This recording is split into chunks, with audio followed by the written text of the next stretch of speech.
Muy buenas tardes, bienvenidas, bienvenidos a una sesión más de este seminario permanente de estudios sobre modernidad, perspectivas críticas y plurales, que a partir de ese semestre agregó el subtítulo de revoluciones.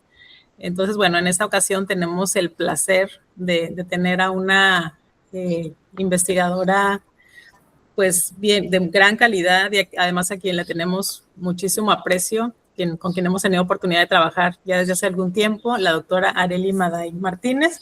Ella es doctora en Ciencias Sociales, Desarrollo Sustentable y Globalización, y sus líneas de investigación es la teoría de género, los estudios feministas, y bueno, y en esta ocasión nos trae bueno, y además, bueno, todo el mundo sabe, ¿no? Al menos los que están aquí presentes, de todas maneras lo menciono. Actualmente es la responsable de la CIGE, ¿no? De la Universidad de la Coordinación por la Igualdad de Género. Entonces, ahí pues ustedes pueden ver en todas las redes sociales cómo permanentemente está haciendo un activismo pues bien importante, ¿no? En la universidad. Entonces, doctora Arely Maday, le damos la bienvenida. Y bueno, y tenemos muchas ganas de escucharla. Ya sabe, tómese el tiempo que requieras y al final tendremos un espacio para conversar, preguntas, comentarios de parte del público. Adelante. Muy bien, pues muy buena tarde. Les saludo con aprecio a quienes se sumaron a esta pequeña reunión. Pues me han invitado a compartir con ustedes esta tarde con una reflexión que parte de un lugar tal vez un poco analizado, y que incluso llega en ocasiones pues a surgir cierta incomodidad o ciertos cuestionamientos que tienen que ver justamente pues con los estudios de género. Yo no soy filósofa de profesión, pero quizá esta condición me permita motivarles a que reflexionen desde otra mirada y pues no lo sé, vamos a ver, vamos a abordarlo. La ponencia que yo les propuse para esta ocasión, pues justamente es repensar este concepto de la revolución, pero desde una mirada crítica en donde podamos incorporar la perspectiva de género a estas teorías del cambio social. Entonces, pues bueno, para que comencemos justamente, pues vamos a requerir cuestionarnos, pues, qué entendemos específicamente por revolución. Y pues para muchos de ustedes la revolución pues no evoca necesariamente a barricadas o a toma del Palacio de Gobierno o a estos movimientos en donde se ejerce como tal una violencia, sino más bien la reflexión parte, por ejemplo, desde la filosofía de la ciencia. A mí ya me ha tocado acudir a otros de los seminarios en donde se hace incluso análisis de la revolución como un cambio de paradigma y que además invita hacia la transformación de las estructuras. ¿Estructuras de qué? Pues del conocimiento como tal.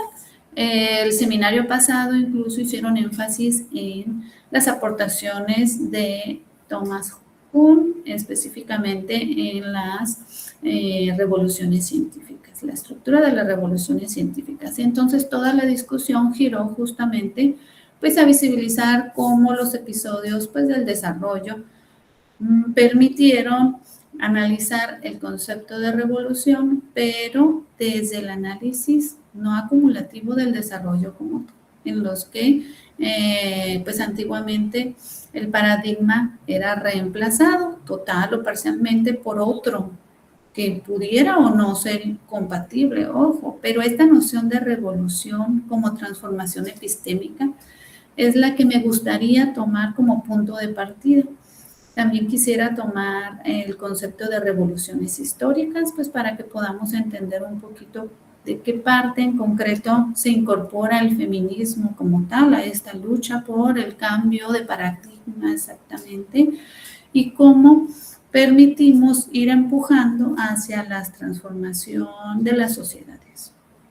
¿Por qué? Pues porque el feminismo ha tenido que lidiar con ambas partes, no nada más con la parte de la revolución del conocimiento, de este cambio de paradigma sobre el conocimiento como tal, sino que también ha estado implícita el hecho de la revolución en las calles.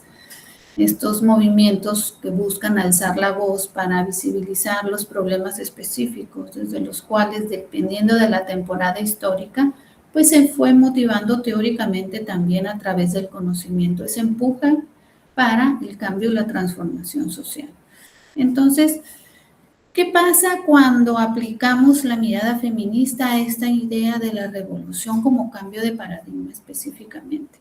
Podemos partir de supuestos al cuestionar el género, si está incrustado o no en nuestros paradigmas del conocimiento, o incluso quién ha tenido poder para definir qué cuenta como conocimiento y qué no, o qué es válido. Incluso hasta podemos entrarle a la posibilidad de cuestionarnos quién ha tenido el poder de definir específicamente esta transformación, no solo de las instituciones, sino de las mismas categorías en las que atraviesa, por ejemplo, el sentido de la revolución científica, y cómo los movimientos feministas también han operado como una forma de revolución científica al momento en el que han ido construyendo nuevas formas de abordar la realidad social, pero también nuevas formas de motivar hacia esa transformación social a través del conocimiento como tal.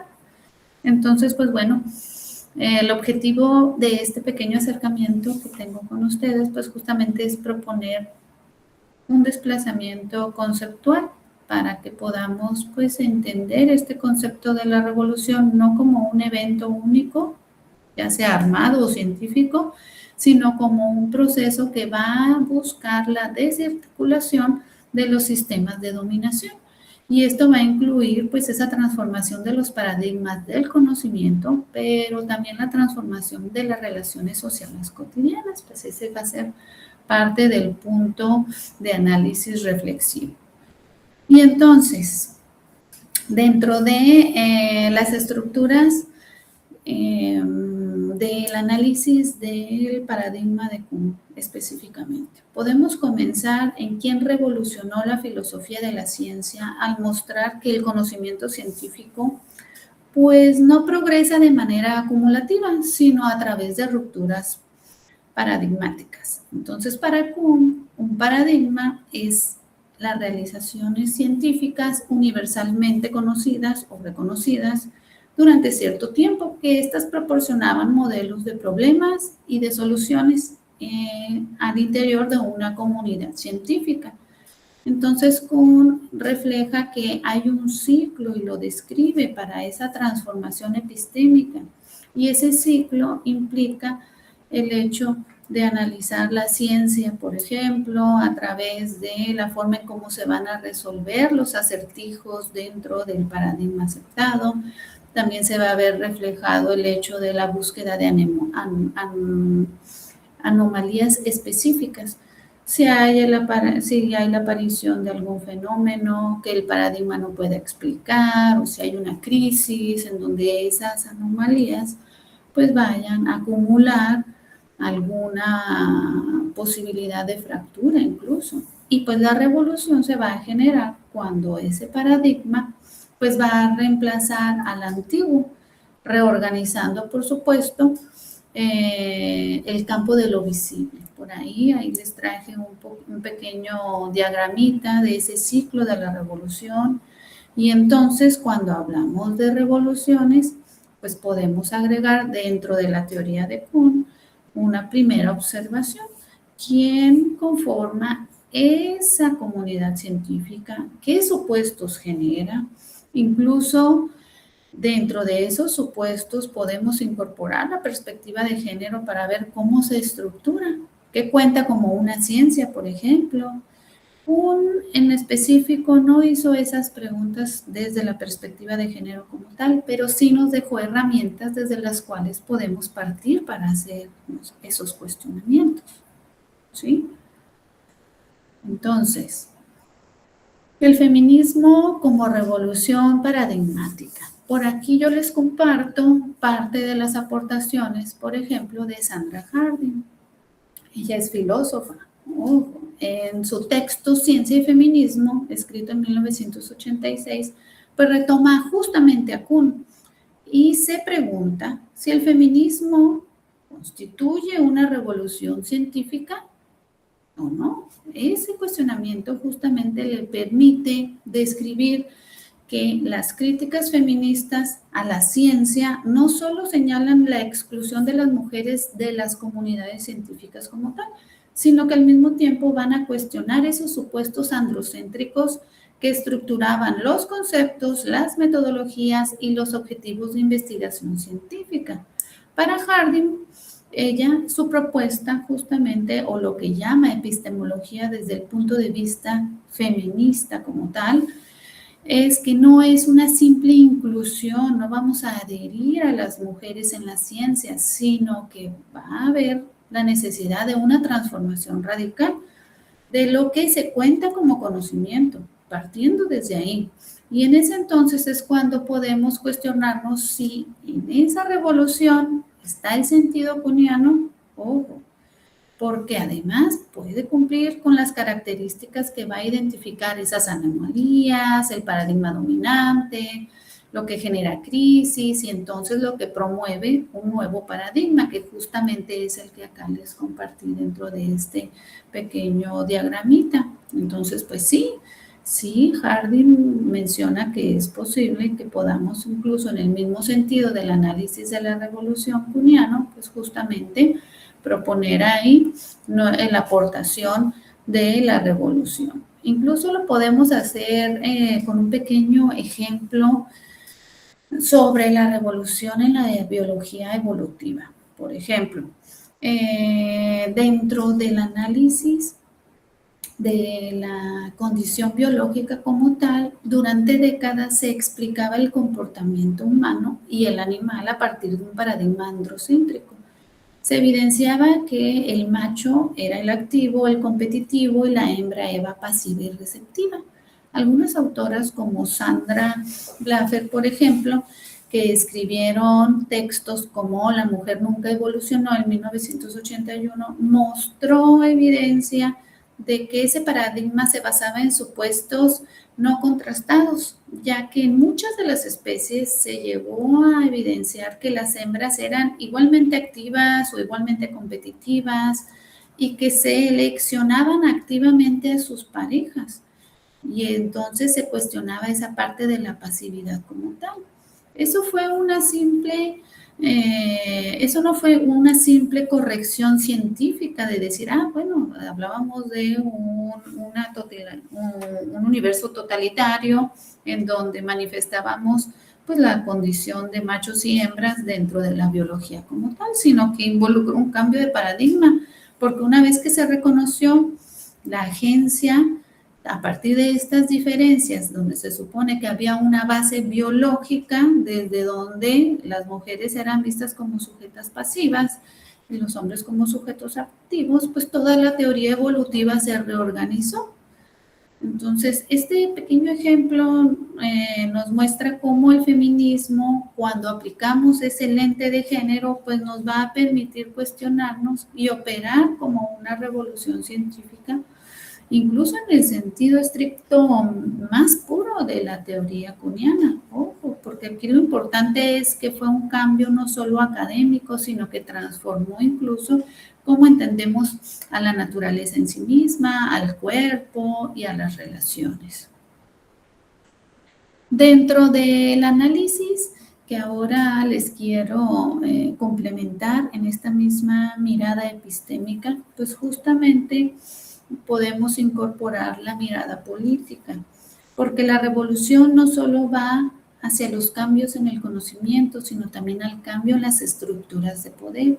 Y ahí es donde la filosofía tradicional pues tiene mucho que responder, como por ejemplo en la revolución de la filosofía política.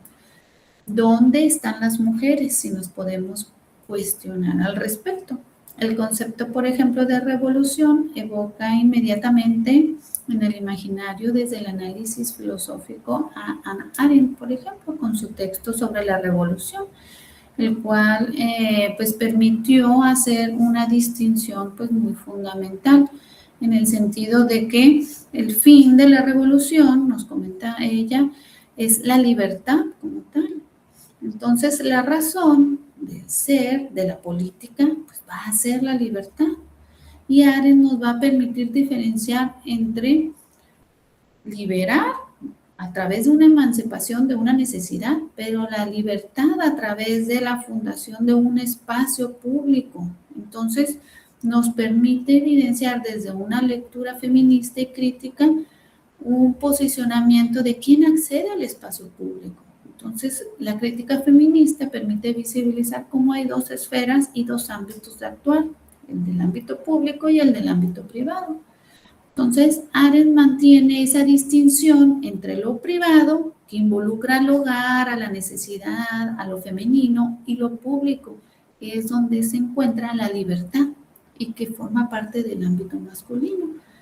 Ella incluso hace énfasis en que pues, la revolución no puede tocar la esfera privada sin corromperse.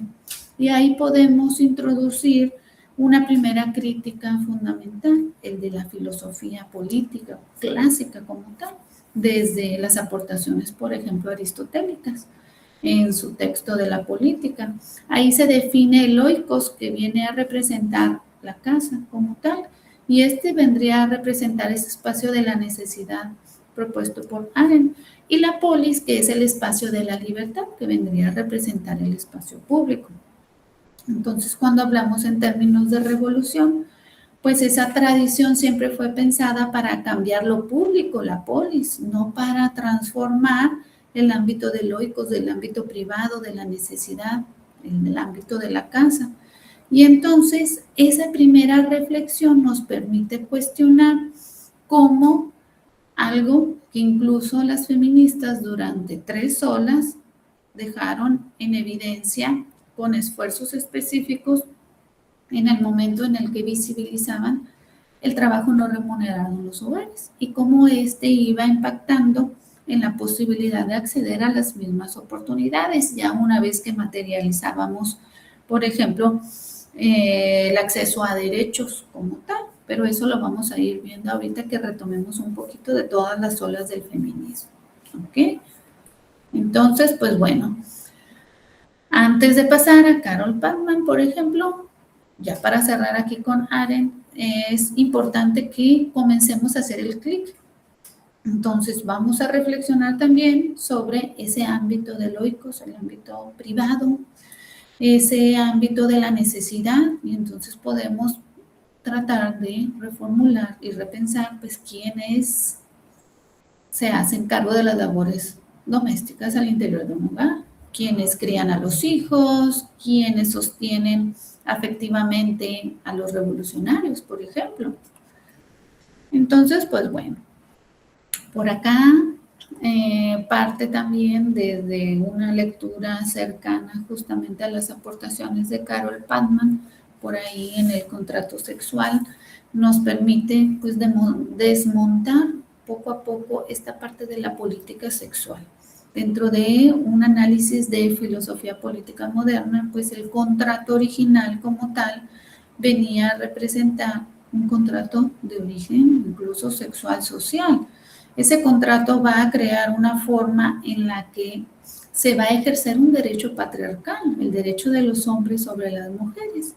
Carol Pacman denuncia y nos muestra que la revolución, ya sea la revolución inglesa, la revolución americana o la francesa, como ahí en la pequeña imagen que les comparto, pues no rompió con el contrato sexual como tal, de hecho incluso lo modernizó y pasamos de un patriarcado tradicional a un patriarcado contractual. Y de ahí, por ejemplo, las aportaciones de la potestad marital, teóricamente hablando, por ejemplo. Entonces, la libertad de los hombres se va a fundar desde la subordinación de las mujeres, quienes van a estar circunscritas al ámbito del hogar. En ese momento, si nuestra teoría de revolución no incluye esa ruptura entre el contrato sexual, pues justamente estamos hablando de una revolución a medias. Por eso la necesidad de seguir reformulando estos cuestionamientos. Si la revolución como transformación de la reproducción social se abordaría a través de las aportaciones, por ejemplo, de una autora clave para la reflexión sobre el papel de las mujeres en el ámbito público como tal, ojo, Las aportaciones de Silvia Federici en el texto del Calibán y la bruja permitió evidenciar cómo fueron silenciados los conocimientos de las mujeres. Estos conocimientos que se acercaban pues justamente a el hecho de, por ejemplo, los conocimientos sobre los nacimientos a través del ejercicio de las parteras, los ejercicios de conocimiento a partir de la herbolaria, pero Federici realiza específicamente una de las revisiones más contundentes desde la teoría del cambio social. Ella argumenta justamente que la acumulación originaria del capitalismo no solo fue una expropiación de tierra, ojo, como lo dijo Karl Marx, sino también fue una caza de brujas, es decir, fue un proceso de terror que disciplinó el cuerpo de las mujeres para adecuarlos a la reproducción de la fuerza de trabajo bajo la mirada del capitalismo. Esto tuvo un impacto implícitamente, ya que menciona Federici que el cuerpo como tal de la mujer se convirtió en un terreno de una lucha sin cuartel entre el poder estatal, la iglesia y la comunidad para definir nuevas formas de la reproducción de la fuerza de trabajo como tal. Es decir, que para Federici, cualquier teoría de cambio social que ignore esta parte histórica desde la cual se condena a reproducir las mismas relaciones de poder en el momento en el que limitamos el dominio de las mujeres sobre su propio cuerpo. Ojo, porque la revolución desde esta óptica pues no puede ser solo vista desde las relaciones de dominación, sino ni desde las relaciones de producción, sino que el debate debe incluir la socialización del trabajo doméstico y la lucha contra la violencia epistémica sobre los cuerpos específicos de las mujeres. Entonces, en el momento en el que podemos hacer una reflexión sobre la Casa de las Brujas, pues nos va a mostrar cómo fue un episodio que no fue únicamente un episodio irracional del pasado, sino que además constituyó un proceso sistemático de disciplinamiento del cuerpo. Incluso eso ya son aportaciones de Rita Segato en las estructuras elementales de la violencia, por ejemplo. Entonces, disciplinamos el cuerpo feminizado, además, que hace posible la reproducción del capitalismo, no únicamente al momento de dar a luz, criar y educar a futuros trabajadores y trabajadoras, sino que al mismo tiempo se sostiene la vida misma y va a incorporar pues todo un sistema de transformación del recurso económico para la generación de esa plusvalía y que esa transformación venga a representar pues justamente los bienes y servicios desde los cuales se pueda continuar con la vida y se sostenga a partir de un trabajo no remunerado, sin valor, invisibilizado que están realizando pues las mujeres al interior de los hogares. Ojo, porque en el momento en el que reflexionamos sobre el cuerpo de la mujer, pues fue un campo de batalla en donde ese Estado, esa iglesia y la comunidad, pues definió quién iba a controlar la reproducción de la vida. Si hacemos énfasis en que el cuerpo de la mujer significa controlar la fuerza de trabajo, de una fuerza de trabajo futura además, pues nos invoca incluso a la reflexión sobre el parir, el criar y el sostener la vida de las personas que van a representar esa nueva mano de obra para que la rueda del capitalismo siga girando. Por eso la Casa de las Brujas fue explícitamente sobre aquellas mujeres que tenían una autonomía, que tenían estos conocimientos, como las curanderas o las parteras, y entonces se convirtieron en sujetos que debían de hacerlos dóciles, debían de expropiarles el control sobre la reproducción misma, y esos conocimientos pues atentaban a esas formas de control de los cuerpos. Ojo. De ahí viene también estas imposiciones, por ejemplo, sobre la virtud, para el hecho de que se garantizara un conocimiento concreto de si era o no parte de tu descendencia, ese bebé que venía en camino. Entonces, pues, una forma de controlar a las mujeres fue a través de la reproducción y a través de sus cuerpos.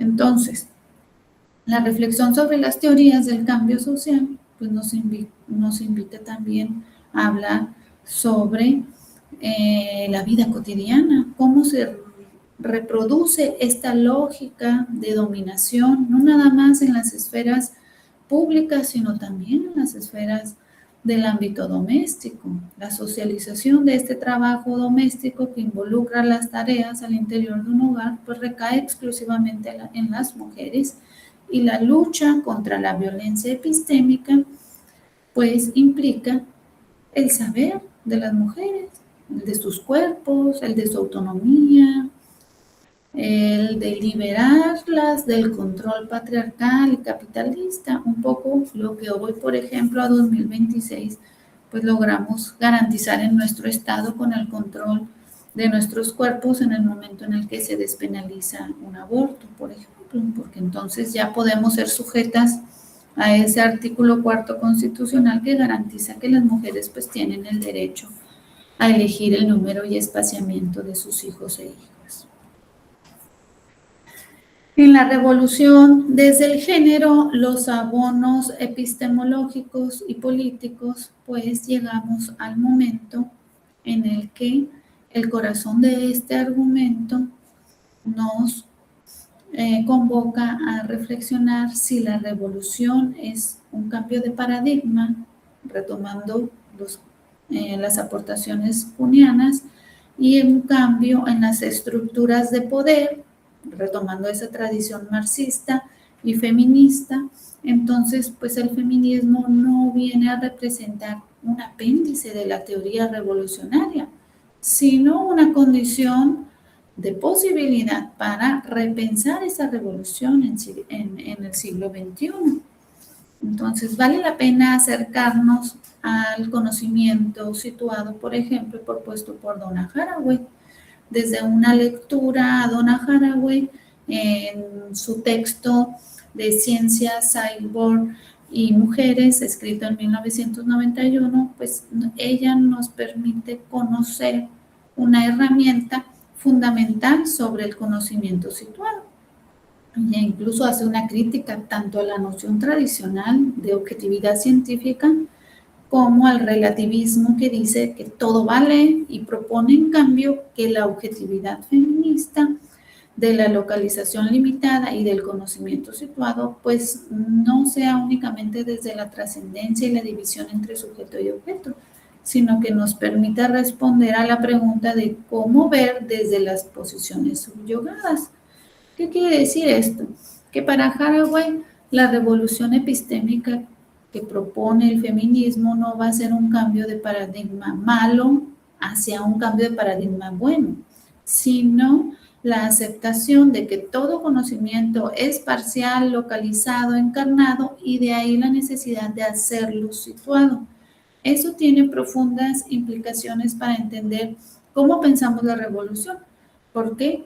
Si la revolución es un cambio de paradigma, entonces no puede haber un cambio, no puede haber una revolución desde ninguna parte. Necesitamos situarlo, y toda revolución es situada, corporal. El conocimiento situado, entonces, viene a representar esa crítica radical tanto a la idea tradicional de la objetividad científica como a la del relativismo. Para Haraway, la objetividad clásica es una ilusión que oculta su propia parcialidad. Es decir, que quien confirme hablar desde una neutralidad suele hablar desde una posición jerárquica de poder, de privilegio. ¿Por qué? Porque quien sostiene ese privilegio, pues una persona blanca, generalmente un hombre blanco, occidental o académico. Pero Haraway propone también y rechaza el relativismo que sostiene que todo vale, porque esa postura, lejos de ser liberadora, pues imposibilita el hecho de crítica, concretamente, y cualquier lucha frente a la verdad. Entonces eso va generando una disyuntiva desde la cual propone pues esta objetividad feminista basada en el reconocimiento de los cuerpos específicos desde posiciones históricas concretas y sociales determinadas. Y la honestidad epistemológica pues no va a consistir en fingir que no tenemos una posición para no caer en ese énfasis desde el privilegio, sino más bien explicitar nuestra posición y desde ahí enunciar la forma en la que yo abordo una situación muy en particular, porque solemos tener una escala de privilegio desde el cual enunciamos una necesidad primordial, por ejemplo, como el hecho de hablar de un feminicidio como tal. Si analizamos desde el feminismo interseccional, todas aquellas categorías implícitas detrás de un ejercicio de violencia extrema contra las mujeres, pues retomamos la necesidad de visibilizar que muchas veces hay una connotación de racialidad, etnicidad, clase social, condición etaria, incluso hasta orientación sexual que estaría implícita detrás de.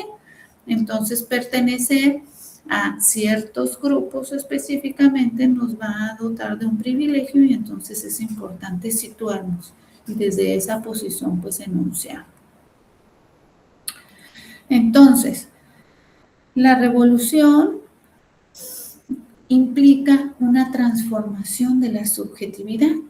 Ahí podemos hacer uso incluso de la filósofa Judith Butler para comenzar a cuestionarnos cómo a partir de actos performativos pues vamos a estar implícita la necesidad de abordar la revolución como cambio de paradigma, pero que entonces no solo va a afectar a las instituciones, sino también a las subjetividades.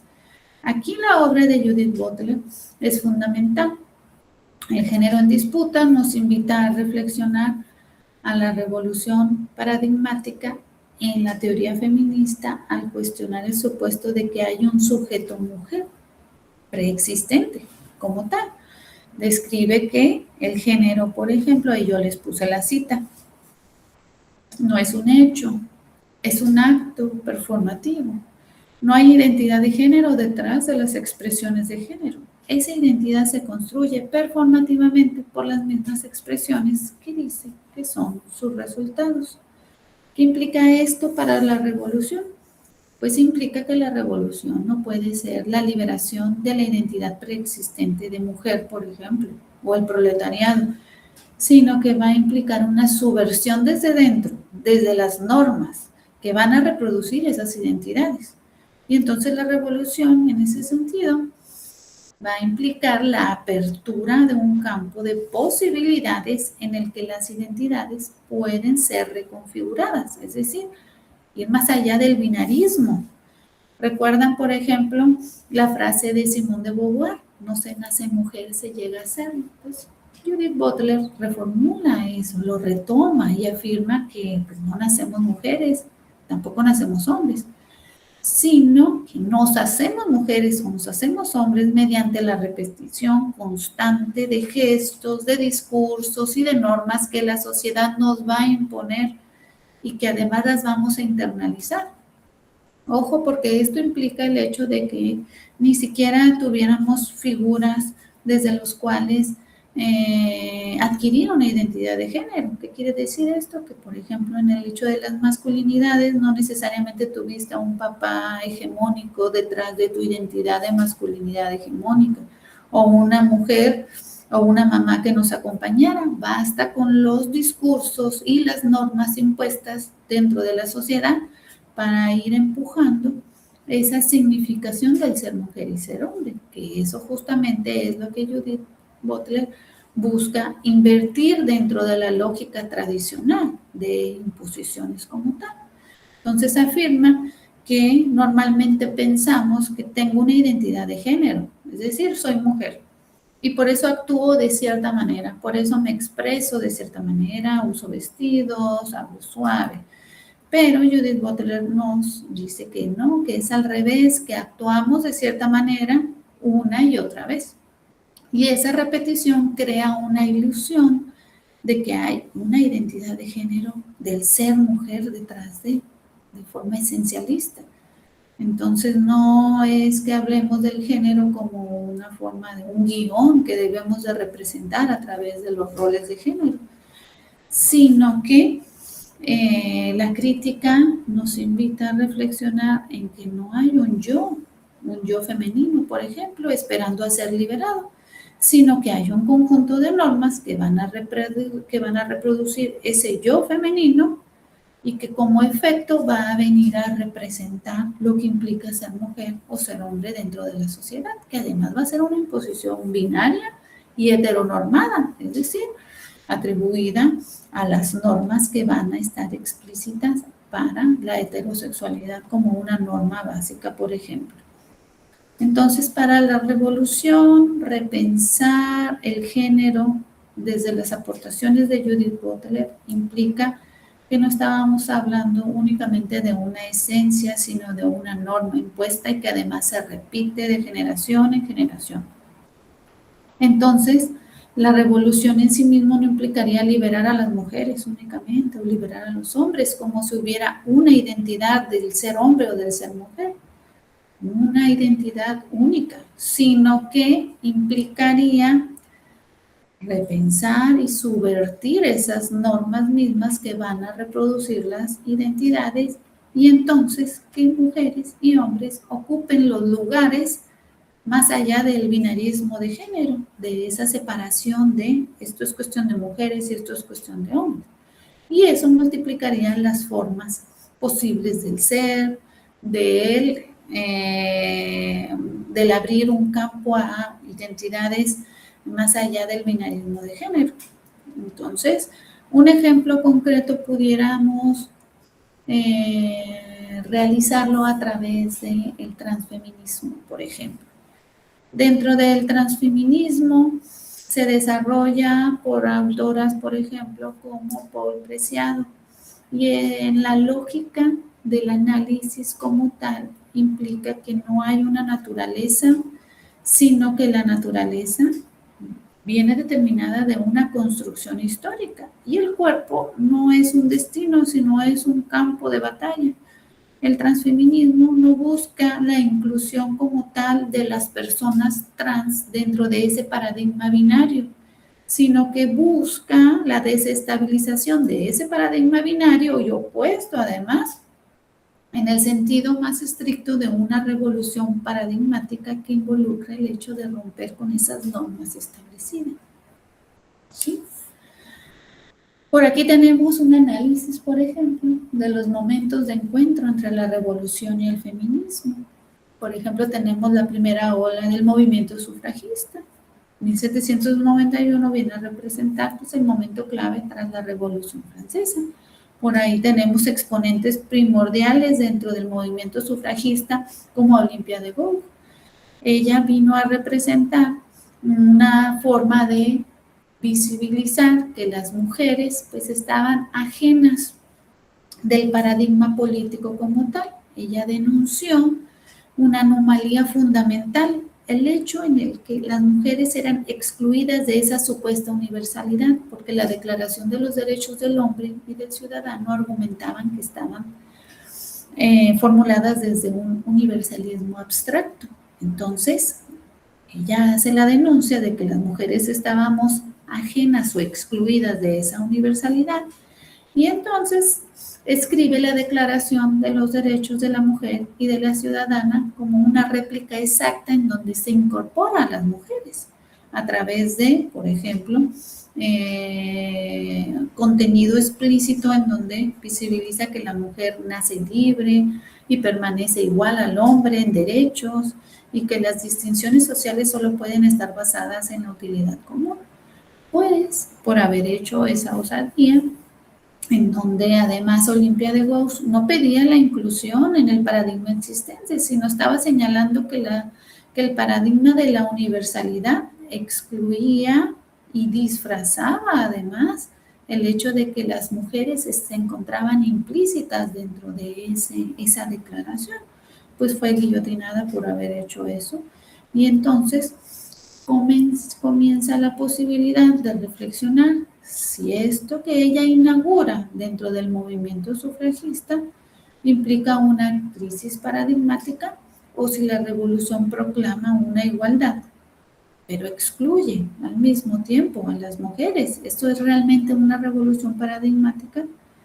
La reflexión pues motivaría justamente al hecho de que una vez alcanzados los derechos de las mujeres, el derecho a votar, a ser votada, el derecho a la educación que se alcanza ya hacia, dependiendo de la nación en la que se encuentran, hubo naciones que desde 1870, 1880, 90, para acá, para el lado del feminismo sufragista, por ejemplo, de las británicas, incluso las estadounidenses alcanzaron el ser sujetas de derechos antes que las mismas británicas, pero haciendo un análisis en el sentido estricto de que de entre 1920 y para, por ejemplo, en México en 1953 las mujeres éramos ya sujetas de derechos como tal, pero las condiciones sociales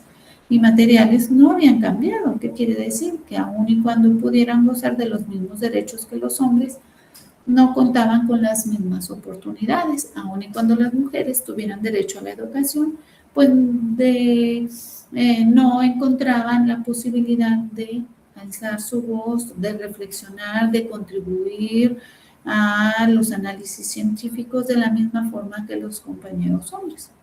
Y eso denunció una segunda ola del feminismo en donde se encontraban implícitos términos que ni siquiera podían ser nombrados, como el hecho del sexismo como tal, sexismo denunciado, por ejemplo, en la mística de la feminidad con Betty Friedan, donde se hacía un análisis del papel de las mujeres al interior de los hogares y cómo éstas, aun y cuando tras la Segunda Guerra Mundial habían ocupado ya espacios, toma de decisiones, eran autónomas económicamente, se les regresa a los hogares y queda implícito algo que no eran capaces de nombrar, aun y cuando tuvieran derechos, no eran capaces de nombrar o de denunciar ese sexismo implícito al momento en el que ellas pues buscaban que sus reflexiones, sus necesidades, incluso el hecho de seguir teniendo una autonomía o una participación en la esfera pública y en las tomas de decisiones, pues no era visto de forma igual a la de sus compañeros. Pero también durante la segunda ola, pues permitió evidenciar otras formas de movimientos, por ejemplo, los movimientos estudiantiles, el movimiento de la revolución por los derechos de la comunidad LGBT, hoy conocido como la comunidad LGBT+, por ejemplo, que en sus primeros análisis o en sus primeros movimientos sociales era el movimiento por la liberación de la homosexualidad. Por ejemplo, el movimiento estudiantil y obrero en Francia parecía anunciar una revolución inminente, pero las mujeres dentro de ese movimiento descubrieron una anomalía. Esa anomalía implicaba que dentro de las organizaciones revolucionarias pues también habían jerarquías de género y en estas también se reproducían formas de violencia a través de la división sexual del trabajo. Esta división sexual del trabajo fue argumentada dentro de los esfuerzos teóricos de la segunda ola del feminismo como parte crucial de la vida cotidiana de las mujeres dentro del ámbito privado, pero que trascendía las esferas del ámbito público. Y al trascender las esferas del ámbito público, se instalaba dentro de la vida social y se instalaba también dentro de la posibilidad de que ellas pues fueran sujetas a los mismos derechos y a condiciones de igualdad de oportunidades. Ojo, no nada más de igualdad formal en cuanto a derechos, sino en cuanto a igualdad de oportunidades.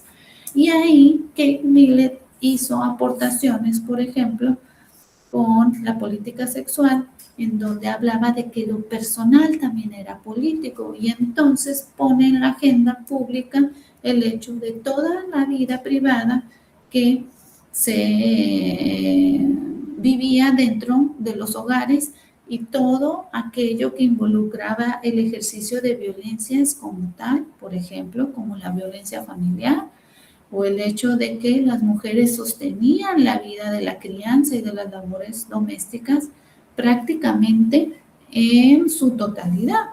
Entonces, lo personal es político no fue únicamente un eslogan vacío, sino que constató un cambio paradigmático y revolucionario en donde demostró que esos análisis de izquierda marxistas quedaban incompletos porque mientras el ámbito del hogar, de la sexualidad y de los cuerpos se explicitaban dentro de un sistema de relaciones de poder y de dominación, pues era deducible el hecho de que la misma lucha de clases dejaba muy poco análisis reflexivo como tal cuando buscábamos involucrar los esfuerzos de estas categorías implícitas dentro del ámbito privado y que trascendían a las esferas del ámbito público.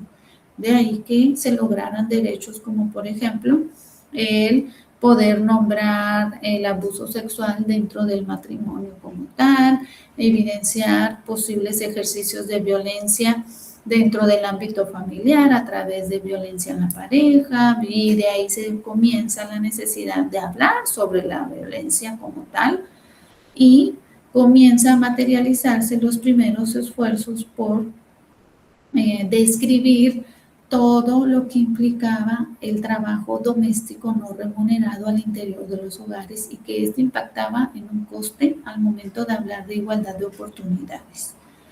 Ya para la tercera ola del feminismo podemos argumentar como, por ejemplo, los esfuerzos por visibilizar el feminismo decolonial, por ejemplo.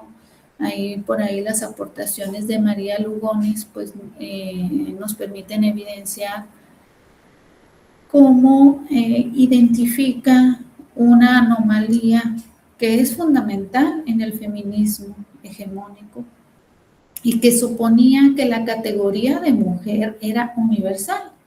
Y en el análisis, pues la realidad es que también era una construcción occidental. ¿Qué tipo de mujer estábamos hablando? Que de hecho fue uno de los sesgos de la mística de la feminidad, por ejemplo, una mujer blanca, clase media.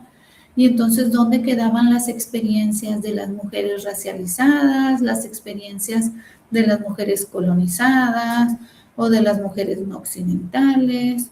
Para ello, Lugones pues afirma que la colonialidad como tal del género era una imposición de un sistema de género dicotómico y jerárquico sobre un mundo de formas de vida comunitarias y no dicotómicas. Entonces, la crítica no es un simple ajuste al paradigma feminista como tal, sino que implica un cambio de paradigma, porque nos va a obligar a repensar esa relación entre género, raza, colonialidad, modernidad. ¿Sí? Muy bien. Bueno, pues fíjense, acá en la última nos encontramos en la cuarta ola del feminismo ahorita, que es el del ciberfeminismo, el poder del uso de las tecnologías de la información y de la comunicación, cómo a partir de esto podemos enunciar incluso el hecho de que algo que suceda aquí en México se puede sumar gente de China, se puede sumar gente de Argentina, se puede sumar gente de Estados Unidos, se puede sumar gente de Europa, y entonces el poder de las redes sociales permite evidenciar cómo los temas que dentro del análisis teórico se buscaban seguir manifestando, impulsando a través de la posibilidad de relacionar como un impacto hacia la transformación de la sociedad, se encontraba con avances y con retrocesos. En ese momento permitieron alcanzar leyes como tal, se permitió alcanzar la necesidad de seguir hablando de lo que hacía falta para alcanzar la igualdad entre mujeres y hombres, pero que además denunciara el hecho de las experiencias, por ejemplo, de las mujeres trans, o las experiencias específicas de las niñas como tal, a través de la visibilización de las distintas formas de abuso sexual, por ejemplo, en las infancias, y cómo muchas de estas formas de abuso se encuentran materialmente dentro del círculo más cercano de esas niñas, de esas mujeres. Y esto nos permitía, a través del poder del uso de las redes sociales, seguir manifestando los problemas que aquejan a la mitad de la población en el mundo. La cuarta ola feminista también nos revoca la necesidad de visibilizar la deuda del feminismo con las mujeres en el tema del trabajo doméstico no remunerado, el trabajo de cuidados, y también nos invita a reflexionar sobre la deuda que existe sobre las mujeres trabajadoras sexuales. Nada más ahí como pequeña acotación. Y entonces podemos hablar de las revoluciones feministas en acción. Dentro de este análisis pequeñito, porque nada más les voy a compartir aquí 2 ejemplos muy concretos de muchos que hay, sí me gustaría poner sobre la mesa que el feminismo ha operado al mismo tiempo como una revolución en el sentido pleno de la generación de conocimiento como tal, y que incluso ha transformado paradigmas, transformado instituciones, transformado subjetividades, y que esto ha motivado los cambios sociales que además han sido impulsados, han sido empujados. Por ejemplo, el movimiento Ni Una Menos, que comenzó en 2015 justamente como una protesta contra el feminicidio. Esta protesta, rápidamente se los platico, se convirtió en algo más que transformó incluso la agenda política, modificó el Código Penal, incluyeron el feminicidio como figura agravada dentro del Código Penal e impulsó una ley de educación sexual integral en todo el país, en Argentina como tal, transformó la subjetividad de una generación como tal. Esto en concreto fue justamente argumentado por el hecho de que en el momento en el que se enuncia el Ni Una Menos como tal, no fue en sí mismo una toma de poder del Estado como tal, pero sí transformó al Estado, ya que no hizo una revolución armada, pero sí motivó un cambio en las relaciones sociales, y esto vendría a representar una revolución como tal en sí misma. Fíjense que lo que sucedió detrás del Ni Una Menos fue justamente tras el asesinato de Chiara Páez, una niña de 14 años embarazada. Esto desató el hecho de una movilización que buscaba que el Estado respondiera ante la cuantificación como tal de feminicidios. Y resulta que lograron visibilizar que en 2014 mataron a una mujer cada 37 horas. Después, en 2015, lograron evidenciar que cada 30 horas mataban a una mujer. Y la creación de ministerios de mujeres, género y diversidad fue impulsada a raíz de esta necesidad de visibilizar y de alzar la voz y de motivar la reflexión de Ni Una Menos. También lograron alcanzar, por ejemplo, la ley Micaela, en donde exigían la capacitación obligatoria al funcionariado, a las personas que estuvieran en medios, mandos, altos mandos, en temas de derechos humanos, diversidades sexogenéricas, igualdad de género. Justamente a través de esta ley Micaela, pues se necesitan establecer mecanismos de sensibilización a través de estos cursos de capacitación que involucren incluso la modificación que alcanzaron sobre el cupo laboral trans, en donde el 1% de las personas debían estar representadas dentro de los ámbitos de la esfera de toma de decisiones en el Estado por personas trans en específico. también lograron en 2020, por ejemplo, el aborto legal. ¿Qué impacto tuvo esto dentro de la sensibilidad social? Ni una menos en 2015. Pues justamente tuvieron como impacto el hecho de que se multiplicaron así las colectivas feministas. Incluso se articularon luchas diversas y se consolidó un movimiento travesti, por ejemplo, de personas trans como actor central, que denominaron Sin las trabas no hay ni una menos. Claro que dentro de ese análisis de los avances también tenemos los retrocesos. Hoy a 2026, por ejemplo, se enfrentan bajo el escenario de que ha estado implícita la eliminación de ministerios para la igualdad, incluso se han enfrentado a un desfinanciamiento de los programas o al hecho de que haya despidos masivos de personas trans, que eso pues atenta justamente contra la ley de identidad de género que habían alcanzado. También, por ejemplo, que únicamente dentro del primer cuatrimestre del 2025 ya llevaban un conteo de 93 feminicidios como tal, lo que implicaba una mujer de cada 31 horas. Si reflexionamos en 2014, en 2015 en específico, pero que lograron visibilizar los feminicidios de 2014, pues nos dábamos cuenta que morían cada 37 horas, luego cada 35, y ahorita en 2026 mueren cada 31 horas. Eso representa un retroceso en el presente. Y pues bueno, uno que está muchísimo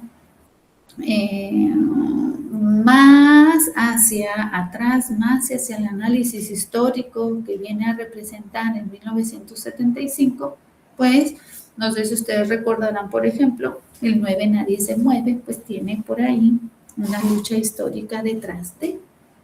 Y esto involucra que en Islandia hicieron una huelga feminista en 1975. Y en esta huelga involucraba el hecho de que las mujeres no iban a trabajar, no iban a hacer tareas domésticas, no iban a cuidar de niños y niñas, y el país se paralizó. Ojo, porque se paralizó completamente la economía como tal. Esto en términos del análisis de las revoluciones, pues imagínense, tiene un impacto sobre el poder del hecho de que la mitad de la población que representamos las mujeres, pues tiene un impacto sobre la economía. Y si estamos haciendo un análisis desde el cual el tema económico lo ponen al centro en lugar de la sostenibilidad de la vida como tal, el mundo democrático pues viene a representar una verdadera lucha y una bandera alcanzada justamente para visibilizar lo que Silvia Federici nos decía, por ejemplo, del poder de las mujeres y la subversión de la comunidad, cómo a través de la comunidad podemos ser capaces de detener la reproducción social como tal y mostrar que sin las mujeres la sociedad no funciona y se paraliza, porque literal se paralizó.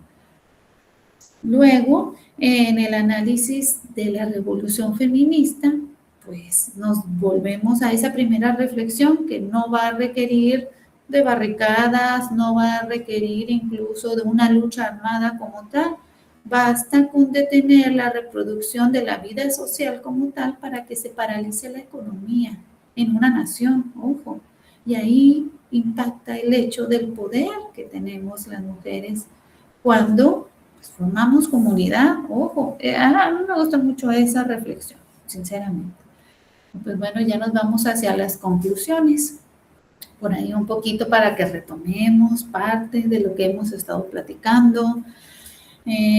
Podemos cerrar incluso tratando de reflexionar sobre estas críticas, por ejemplo, apoyadas desde Kuhn, desde Harding, desde Haraway, desde Caroline Padman, Federici, Judith Butler, todas estas pequeñas aportaciones que estuvimos identificando a lo largo de esta pequeña charla, pues vienen a representar luchas concretas.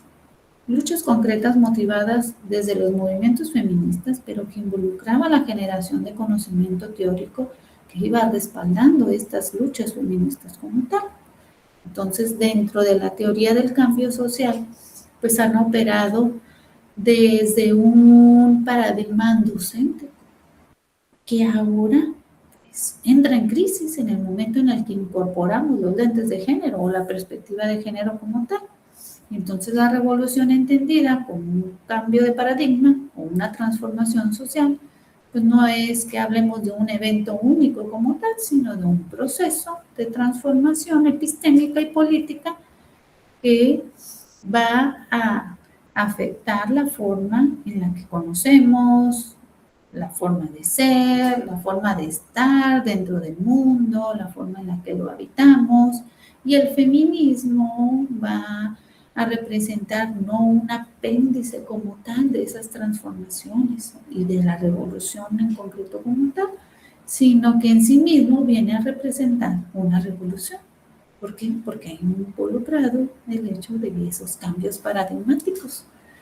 Entonces, pues la propuesta justamente es la de retomar esta posibilidad de repensar el concepto de revolución, no como una toma de Estado ni como un evento único, sino a través de una transformación explícita que involucre un cambio de paradigmas, una transformación de paradigmas que cuestione las categorías fundamentales desde las cuales se piensa lo político y se reconfigure al mismo tiempo esas comunidades epistémicas que transformen quién produce conocimiento y cómo se valida ese conocimiento, y que además la lucha de la reproducción social involucra el reconocimiento que si no transformamos el trabajo doméstico y de cuidados, no hay revolución, porque entonces las mujeres siguen estando limitadas en cuanto a la posibilidad de acceder a las mismas oportunidades que los hombres en específico. Entonces, un trabajo situado y encarnado reconocería que no hay revolución desde ninguna parte. Reconocer que no hay revolución desde ninguna parte, sin incorporar ese conocimiento situado, sin ver desde nuestro privilegio, desde nuestro punto de enunciación, pues justamente va a permitir la transformación como tal.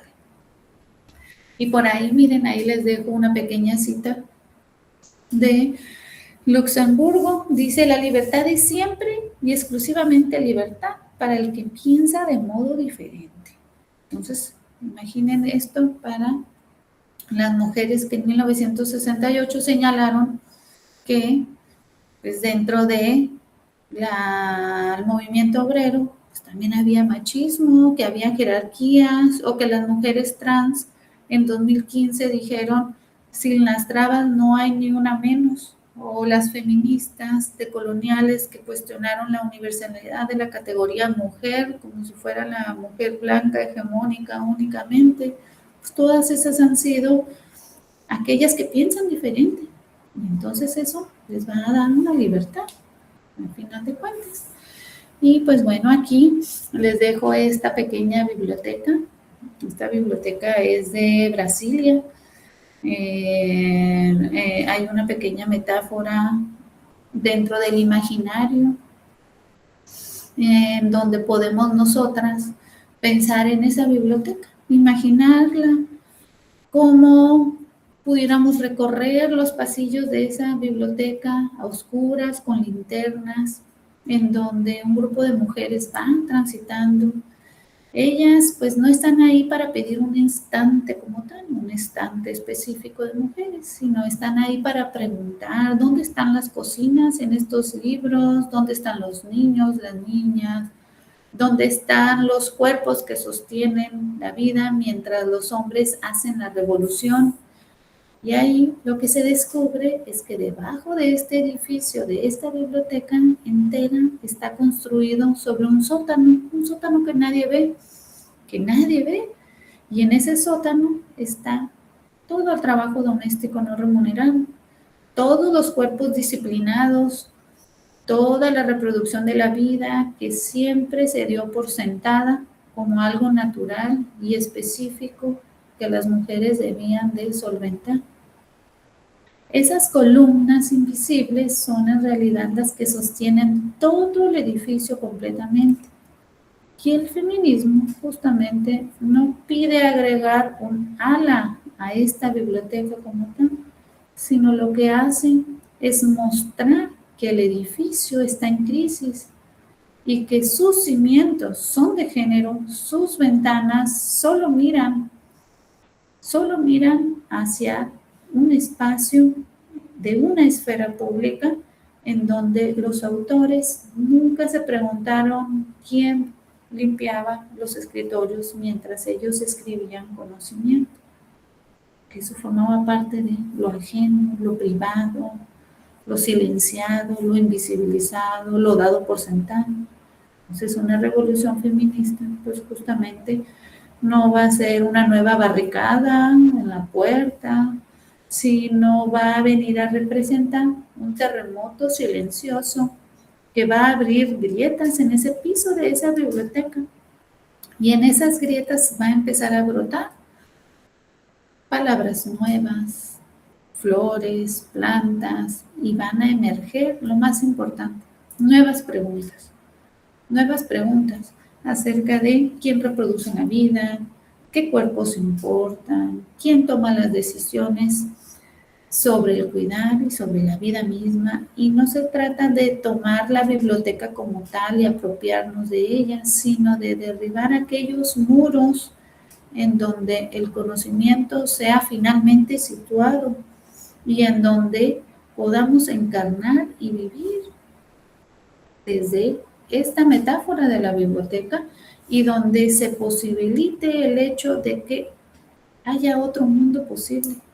Y para ello hay que seguir pensando diferente para hacernos libres. Entonces, pues bueno, les agradezco mucho ahí la atención a esta pequeña plática que tuvimos, y pues cualquier duda o cualquier comentario en el que pueda yo pues ahí tratar de apoyar esta pequeña reflexión para que pudiéramos pues entrarle a este análisis sobre el concepto de revolución desde una mirada crítica, feminista, y cómo pues también hemos formado parte de la revolución y de esa transformación paradigmática a través de la generación de conocimiento mismo. Pues les agradezco mucho, muchas gracias, y pues aquí sigo. Muchas gracias, doctora Arely. Súper interesante la propuesta, ¿eh? Creo que nos hiciste pensar mucho, y justo por eso vamos a dar un espacio para las personas que tengan alguna pregunta, comentario. Creo que la mayoría son mujeres, chicas, o si hay algún chico por ahí, si tienen alguna pregunta o comentario para la doctora Arely sobre el tema, anímense.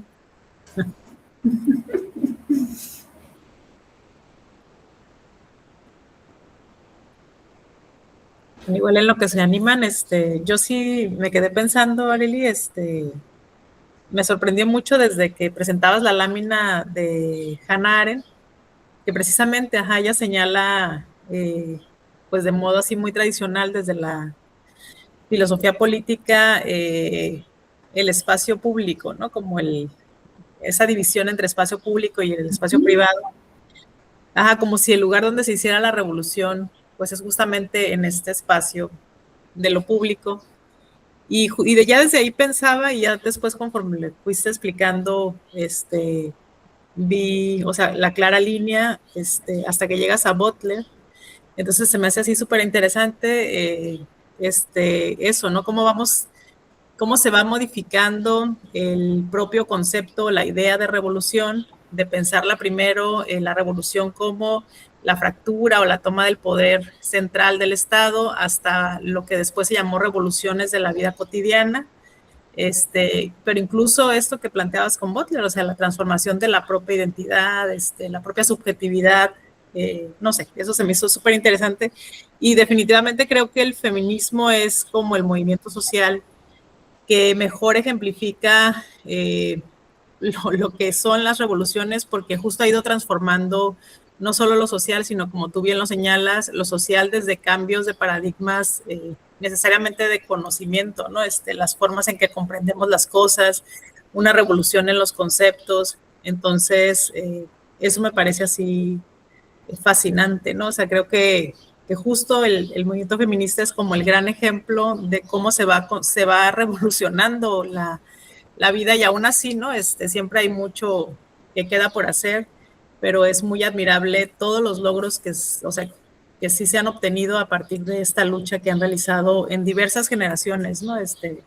Las mujeres. Entonces, bueno, nada más así como un comentario de lo que estuve pensando mientras te escuchaba. Eso me quedó como muy clarito, cómo se ha ido transitando de una revolución en términos muy clásicos, la toma del Estado, a revoluciones de la vida cotidiana.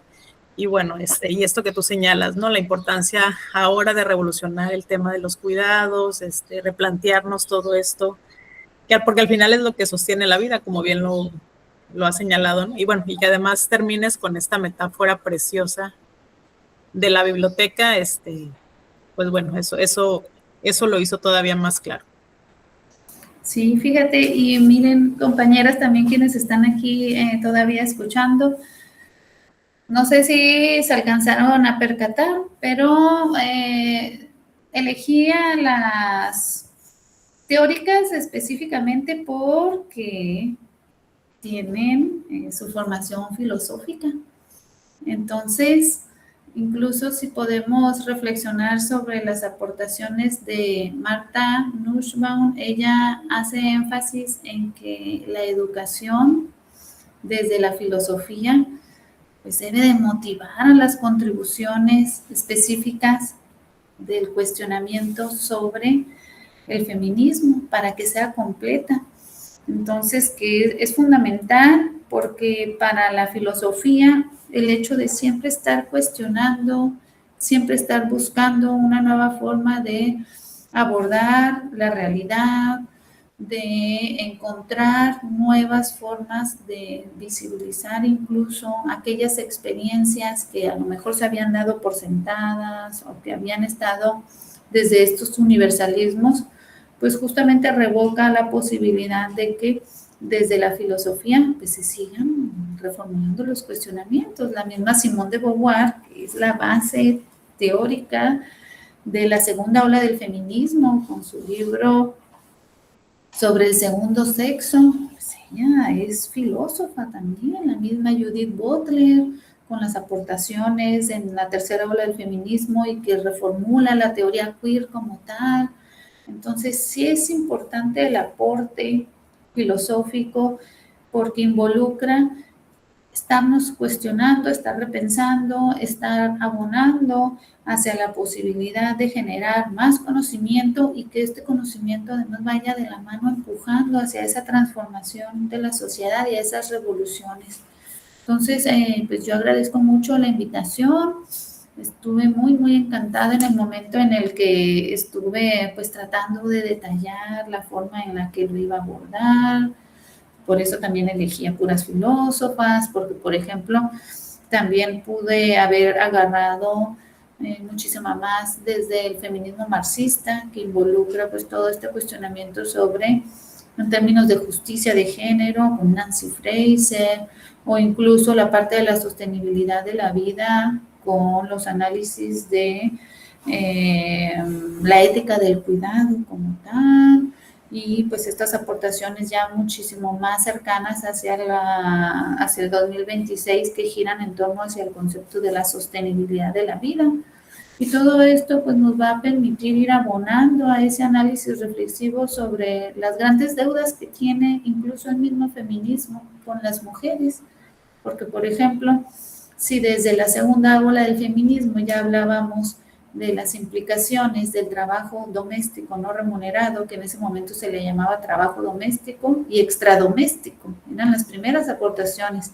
Hoy en día ya podemos hablar de un trabajo no remunerado en los hogares, y ese trabajo no remunerado alberga la parte doméstica, pero también la parte de cuidados, y sin cuidado no hay vida. Entonces, esas reflexiones han permitido impulsar acciones hoy en día, por ejemplo, para motivar la igualdad de oportunidades entre mujeres y hombres a través de la implementación de sistemas de cuidado, que de hecho forma parte de el tercer eje de la Secretaría de las Mujeres en México, y cuando todavía hay Instituto Nacional de las Mujeres en la administración pública pasada, también formaba parte de los ejes principales, el tema de los cuidados.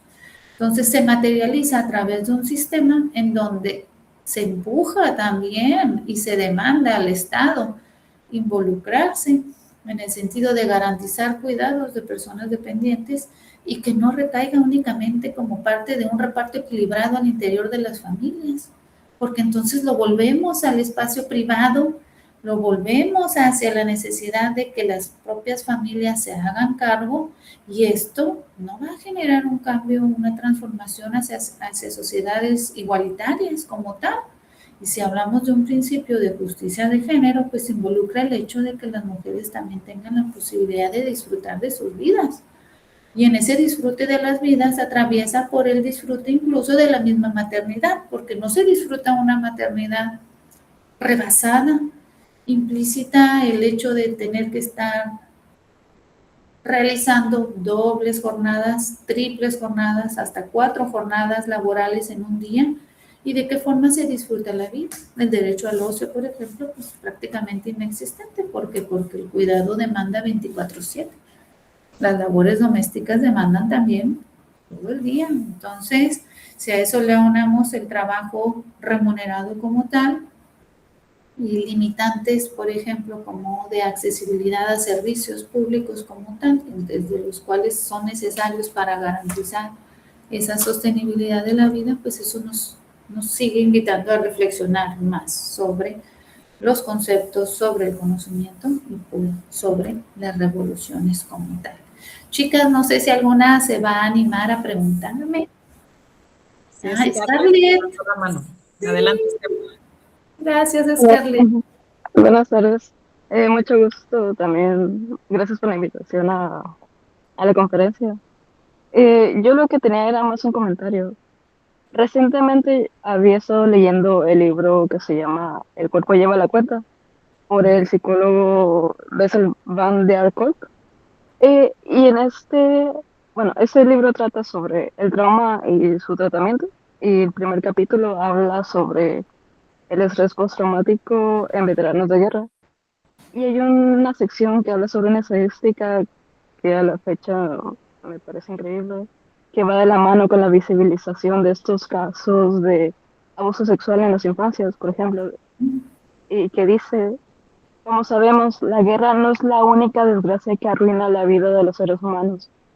Mientras que aproximadamente un cuarto de los soldados que sirven en zonas de guerra se espera que desarrollen problemas postraumáticos graves, la mayoría de los estadounidenses, que es el lugar donde escribió el libro, sufren un crimen violento en algún momento de su vida. Y algunos informes más detallados han revelado que 12 millones de mujeres en Estados Unidos han sido víctimas de violación. Más de la mitad de todas las violaciones se producen en chicas menores de 15 años. En otras palabras, por cada soldado que sirve en una zona de guerra en el extranjero, hay 10 niños en peligro en su propio hogar.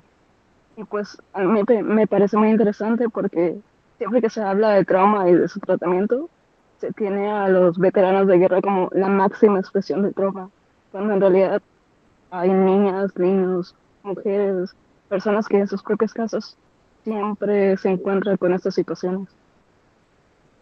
Y pues eso es algo que suele ser sobrevisto y que solamente se pueden llevar al público general en esas protestas, en estos escritos, en estas demandas que se dan por apoyo a ese movimiento feminista. Y pues es algo interesante que me pareció que valía la pena compartir. Muchas gracias, Scarlett. Por supuesto, el tema de la violencia de género contra las mujeres, contra las niñas y contra las personas trans, pues ha motivado muchos de estos cambios sociales. Implícitamente se encuentra el hecho de alcanzar la posibilidad de nombrar realidades a través de formas de violencia extremas, por ejemplo, como los feminicidios, pero tienes total y absolutamente la razón, en el sentido de que la forma en la que se aborda, por ejemplo, el estrés postraumático en veteranos de guerra, pues debería de abordarse de la misma forma y de forma heroica también a todas aquellas niñas y mujeres que han sido sobrevivientes al abuso sexual en cualquier etapa de nuestras vidas. Y es importante visibilizar también qué se está haciendo dentro de las políticas estatales, qué se está haciendo para garantizar la vida de una niña al interior de un hogar, al interior de sus comunidades, de una mujer a través de la libertad de controlar su propio cuerpo. Y si a eso lo retomamos, por ejemplo, en las aportaciones del Calibán y la Bruja, recuérdense que también forma parte, y las aportaciones de Rita Segato, es una forma de disciplinar el cuerpo de las mujeres. Al momento en el que el Estado no responde a esas necesidades, pues estamos hablando de un problema público latente que además sigue permeando dentro de nuestra sociedad. Siguen cada día ejerciéndose esas formas de violencia sobre las mujeres, sobre las niñas, y es necesario seguir trabajando al respecto. Un sistema de cuidados, por ejemplo, implica la atención a la salud mental. Y entonces la atención a la salud mental implicaría tomar justamente esta aportación que estás haciendo, Scarlett, para garantizar que las mujeres en cualquier etapa de sus vidas lleven un acompañamiento psicológico, un acompañamiento integral, un acompañamiento que las empodere y que además les permita continuar con su vida y disfrutar de su vida al mismo tiempo. Entonces, agradezco mucho tu comentario y por supuesto que es un tema que debe de seguirse abordando, debe seguirse visibilizando, y la prevención del abuso sexual en las infancias, por ejemplo, radica con la posibilidad de ejercer el control sobre nuestros cuerpos, del derecho a la sexualidad, el derecho a la educación sexual como tal, desde la primera infancia.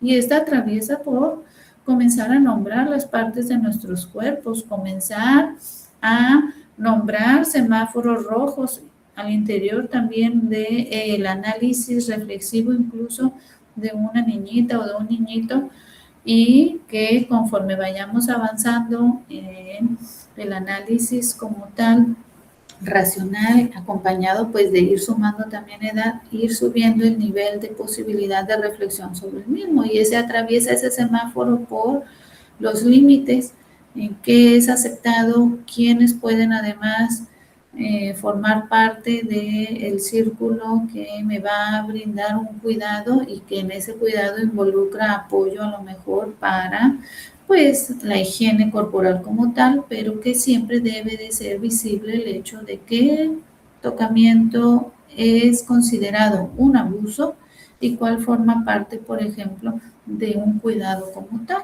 Entonces, hablar claramente de este tema desde las infancias posibilita el hecho de que puedan tener el control sobre sus cuerpos y tener poder de decisión y el poder de nombrar una situación muy particular que en muchos de los casos incluso se ha llegado a normalizar. Por eso vemos que las mujeres alzan la voz en el momento de decir que fueron víctimas del abuso sexual en la infancia, por ejemplo, a edades ya más adultas, donde lograron comprender que eso que vivían no era normal, que no formaba parte de una práctica de cuidado de su propia familia o de su entorno, y que fue abuso y que tuvo repercusiones muy específicas sobre su vida y sobre su actuar. Muchas gracias, Scarlett, por el comentario. No sé si alguna otra chica pueda abonar a algo. ¿Todo bien? Sí, tenemos todavía un poco de tiempo para si alguien tiene algún comentario. Y sí, si se fijan, lo que comenta Scarlett enriquece mucho, ¿no? La conversación. Entonces, por eso valoramos mucho sus intervenciones. No sé si hay alguien más que tenga alguna pregunta, duda, comentario.